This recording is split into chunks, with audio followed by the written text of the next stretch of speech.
সমাগত আমাক পুনৰবাৰ প্ৰাৰ্থিত্ব দিছে। আমাৰ UBPO বিশেষভাৱে এই সভাখনৰ উদ্যোগ ল'লে, য'ত এপছু, XBLT, NDFB, আবফ থাকিলে, তাতে আমাৰ সাহিত্য সভা থাকিলে, গণ্যমান্য ব্যক্তিসকল থাকিলে।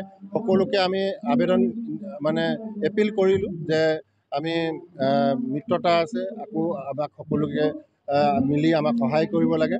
আৰু তেখেতসকলৰ কাউন্সিলখনৰ কিছু সমস্যা আছে, যেনেকৈ ফাণ্ডটো অলপ কম হৈ আছে, ভিলেজ নটিফিকেশ্যনৰ কথাবিলাক আছে। সেই বিষয়বিলাক তেখেতসকলে আমাক দাঙি ধৰিছে। মই ভাবোঁ এই বিষয়কেইটা মই আমাৰ মুখ্যমন্ত্ৰী ডাঙৰীয়াক ইতিমধ্যে এই কেইদিনমান আগতে মই ইয়ালৈকে আনিও কথাখিনি কৈছোঁ। মুখ্যমন্ত্ৰীয়ে খুব কম সময়ৰ ভিতৰতে এইখিনি ছেটেল কৰাৰ কথাখিনি কৈছে। ঠিক তেনেধৰণে XBLT, NDFB তেওঁলোকে 2 লাখ টকা যিখিনি পাবলৈ বাকী আছে, এই বিষয়বিলাকো তেওঁলোকে কৈছে। তো আমিও সোনকালে এইখিনি দিয়াৰ কাৰণে আৰু মুখ্যমন্ত্ৰীক দাবী জনাম। ইয়াৰ উপৰিও আমাৰ NDFB যিসকল শ্বহীদ আছিলে, তেওঁলোকে 5 লাখ টকা এটা কিছু লোকে পোৱা নাই। তো এই বিষয়বিলাক মুখ্যমন্ত্ৰী ইন প্ৰিন্সিপল হয়, এইকেইটা তেখেতসকলে নিশ্চয় অতি সোনকালে দিয়াৰ কাৰণে ব্যৱস্থাখিনি কৰিব।